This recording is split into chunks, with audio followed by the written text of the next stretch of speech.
Hey friends, what's up? Welcome back to my channel.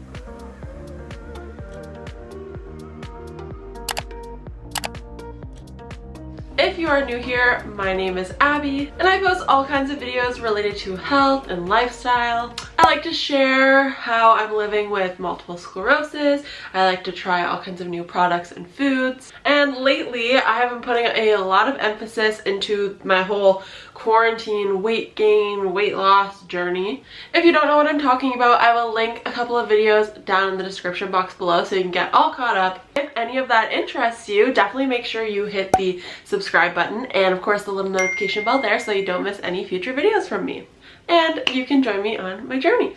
In today's video, I wanted to share the 9 healthy habits that have changed my life in 2020. In previous videos, I have talked about my autoimmune disease, how I'm trying to learn how to heal myself naturally, as well as the 35 pounds that I gained in quarantine this year. Both of these things have really made me look a lot deeper into what it really means to be healthy. And I've noticed a huge difference in my life for the better after implementing these things. If you enjoy this video, definitely make sure to help a girl out, hit the like button, and yeah, let's get right into it. The first healthy habit that has changed my life this year is affirmations. You may have heard of what affirmations are before. You may be one of those people that's like, ooh, affirmations, law of attraction, sure, whatever.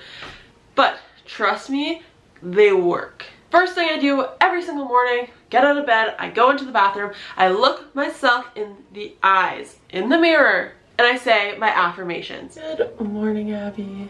I love you. I really love you. I am strong. I am healthy. I live in an abundant world. Money flows freely to me. I accept myself. I approve of myself. Today's gonna be a good day. Trust me, I know. This probably sounds so cheesy and stupid. This is exactly how I felt. I've had therapists tell me that I should do this. I've read this in books and I still was like, I don't know, I don't like look at myself in the mirror because I'm like so freaking insecure right now. How am I supposed to look at myself in the eyes? But it is so important. Doing this has really helped me to recognize myself again. I feel like over the past few years I've really lost myself. I don't really know who I am. I feel like I have kind of an idea, but like I feel very like disconnected from myself. When you look yourself in the eyes, it goes a lot deeper. It resonates a lot quicker. Although just the act of repeating these affirmations throughout the day, letting them replace negative thoughts and things like that, will still make a huge difference anyways. So when I walk around the apartment, if I walk past a mirror and I'm like, oh, I don't love that for me, I'll quickly switch it and say, I approve of myself. I approve of myself. I approve of myself. And just keep saying things like that. And that's what's gonna make you unconsciously start making choices in your life that are gonna lead to these decisions. If you're on a weight loss journey right now, like I am, if you constantly look in the mirror and you say, oh, I'm so fat, look at all of this, look at my arms, look at my stretch marks, I look terrible, I don't fit into any of my clothes. Guess what? That's always gonna be true for you. Once you start saying like, I have so many clothes that fit me so well and make me feel so good. Once you reshape your mind, your life will change for the better. And your relationship with yourself will dramatically change. Okay, number 2, don't click out. Drink your water. I know. Every one of these videos that you've ever come across, all they talk about is how you've got to drink your water. But it is so true. That's why I'm getting this over with right at the beginning so we can move on. The second thing I do every single morning is drink 1 to 2 cups of water ASAP. Sleep is very dehydrating. So when you wake up in the morning, it's very important to rehydrate if you want proper functioning. If you want your brain to function properly, you want your body to function properly, you've got to be rehydrating. I have noticed a huge difference in my bloating and my energy levels. A couple months ago, I was dealing with some pretty bad fatigue problems that I attributed to multiple sclerosis because fatigue is one of the #1 like symptoms of multiple sclerosis. But after I started implementing the extra water, everything completely changed and I haven't had a problem with that. So I don't know. I highly recommend trying this out. Yes, you will pee a million times a day, but it's only for a little while and then you get used to it, I promise. If you are part of the population that is lucky enough and privileged enough to have access to clean drinking water, you have literally no excuses. Get a cute, reusable water bottle and get it done. The third healthy habit that has changed my life in 2020 is practicing gratitude. And I'm pretty sure I've talked about this before. I'm sure you've heard a lot of people talk about it. It's become a very popular topic lately, as it should be. Every morning, as part of my morning routine, I sit down for a couple of minutes and I write down 5 things that I'm grateful for. I use colored pens because how fun. And don't take this too seriously, like don't put too much pressure on yourself. It can be anything. It can be small little things like I am so grateful for that advanced green light yesterday. Or bigger things like feeling lucky to have food in your fridge and clean drinking water. As I'm writing, I try to really feel the gratitude that I feel for each of these things. Sometimes if I'm not in the mood to write, that's okay. Again, no pressure. I'll say the things out loud and just like rattle off all the things that I'm grateful for. This little 5-minute habit has transferred into the rest of my life. It is so much easier now for me to be positive if you're being like grateful. Better things happen to happy, grateful, appreciative people. If you act with kindness and appreciation to everything in life, I guarantee you will not feel like the world is against you anymore. I think we take so many things for granted, especially living in North America. We have so much privilege that we don't even realize, and we take so much of it for granted. Silly things that we're bitching and complaining about. Do we really need to be that frustrated and putting that much like negative energy out there and in ourselves and attracting that negative energy? I don't think so. So be grateful, lay down at the end of the night, think what went right today. That whole thing. Just like change your attitude. Be grateful for every little thing in life. Number 4 is being intentional about daily activity. I personally feel my best when I'm active like 6 to 7 times a week. I know that's not the case for everybody. I actually enjoy working out, believe it or not, because I did not used to be this way. It took me quite a while. When I finally stopped putting so much pressure on myself about what my workouts should look like, how I should be progressing, if I should be doing it every single day, if I should be doing it at a certain time. Once I stopped putting that pressure on myself, I started to really realize that exercise makes me feel incredible mentally and physically, to the point where if I don't do it for a couple of days, I'm like just not me. I personally live a very sedentary lifestyle right now. Pretty much like sit on the couch all day, maybe like editing, researching, all that kind of stuff. So that's a huge contrast from when I was a server and I was running around for 8 hours a day. But even when I was doing that, I still woke up every single morning and I did my workout because it just feels like me time. It's intentional and I felt strong and in control of my day. Also, sorry to do this, but last year when I was dealing with some flare-up problems of multiple sclerosis, there were certain things that I could not do. I would work out and I would feel very fatigued and not nearly as strong as I used to feel. I had to make things very low impact. I could not do jumping jacks.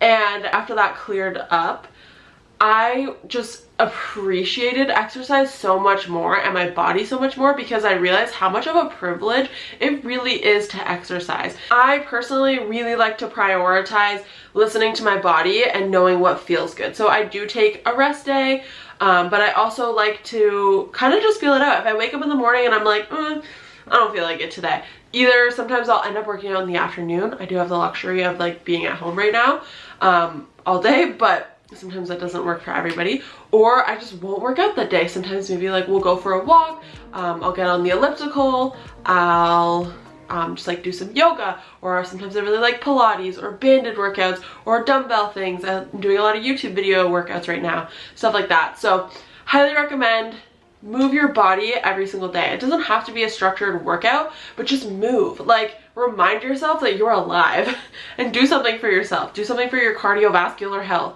It's very important. The 5th healthy habit that I developed this year was making sure to set aside time to spend on my passions and like my dreams and my goals. It's probably a reality for a lot of us that we don't like our jobs.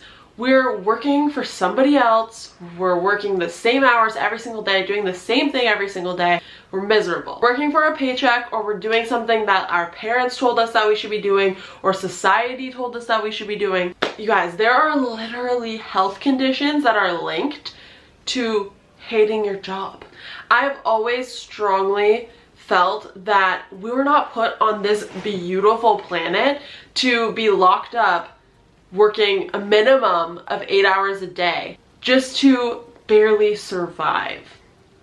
And working for somebody else's dream at that. Because of this, I started prioritizing at least 15 to 30 minutes every single day. If you work your 9 to 5, you're coming home, you've got how many hours left of the night before you go to bed? You can set aside 15 to 30 minutes to work on what makes you happy and what you want to do with your life. So maybe I'm watching YouTube videos of people who create videos like the ones that I want to create. Maybe I'm reading and watching content about acting and auditioning and so on. Now those are my passions, but figure out what your dream life looks like and start trying to live like that version of yourself. You may think that the dream is unreachable. It isn't.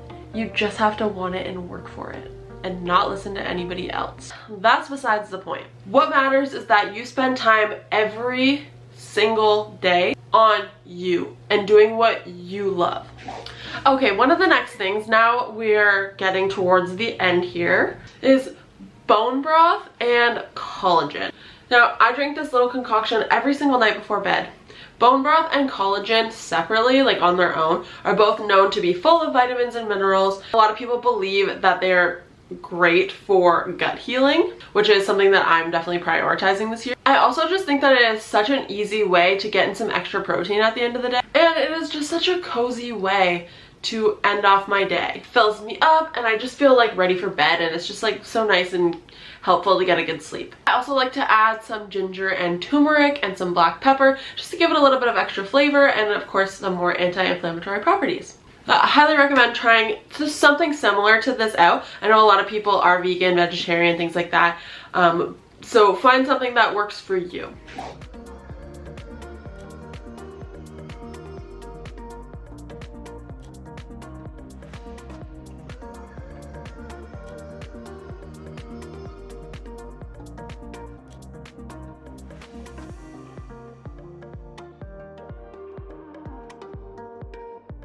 Second last thing, do not check out on me yet. Every single night when I get into bed, I read for either 10 minutes or 10 pages, whatever one I feel like doing that day. I've really been into the whole like self-help inspiration type thing, as well as reading a lot about like healing autoimmune diseases naturally, which I keep mentioning. Right now I'm reading Mind Over Medicine by Lissa Rankin on my phone. I found that this 10 minutes, usually what I do is I like come into my bedroom, I put the lamp on, turn the lights off, get into bed, start trying to get into like the cozy sleepy vibe, and I just read. I also really like it because I find that it's such a nice and quick, easy way for me to learn something new. I'm learning about myself, I'm learning about health, what it really means to be healthy, and that's a feeling that I really like right before bed. Reading is also such a great way to strengthen your brain power as well as your imagination, and I feel like we lose a lot of that as we get older, so I think that's super, super important.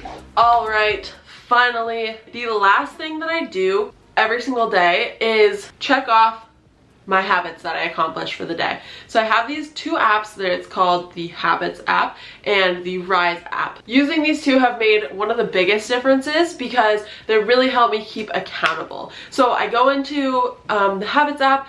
You can write out every single habit that you want to accomplish in a day. Doesn't even have to be a day. It could be weekly, it could be monthly, whatever you want. At the very end of the day, I lay down in bed before I go to sleep and I check off everything that I accomplished. It shows you in a circle, like how much of the circle you filled up. And then you can also check your like weekly or monthly progress. One of the reasons that this has helped me so much is because I'll be going through my day and there will be a habit like mentally that will come up that I know that I'm supposed to do.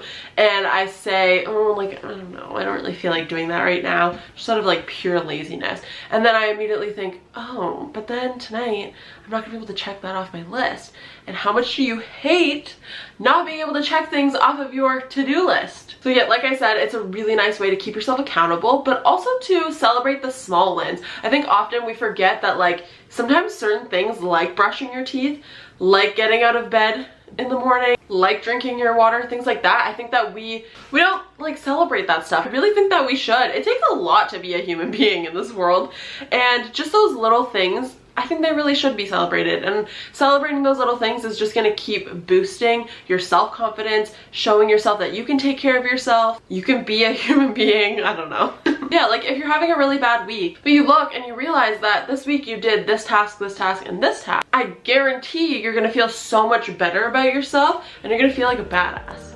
Alright, so those were the 9 habits that I've implemented in 2020 that have completely changed and reshaped my life for the better. I think it is so important to prioritize yourself and make, not find, make time for yourself. This is your human experience, and I just feel like it is so wasted if you aren't taking care of yourself and your needs, chasing your dreams. Let me know in the comments below if you have any habits that you've started this year that have made a huge difference for you, because I'm always looking for some more self-improvement. And as always, please make sure to subscribe if you haven't already, because I would love to have you here. Anyways, that is all for today. Thank you so much for watching this video, and I will see you in the next one. Bye!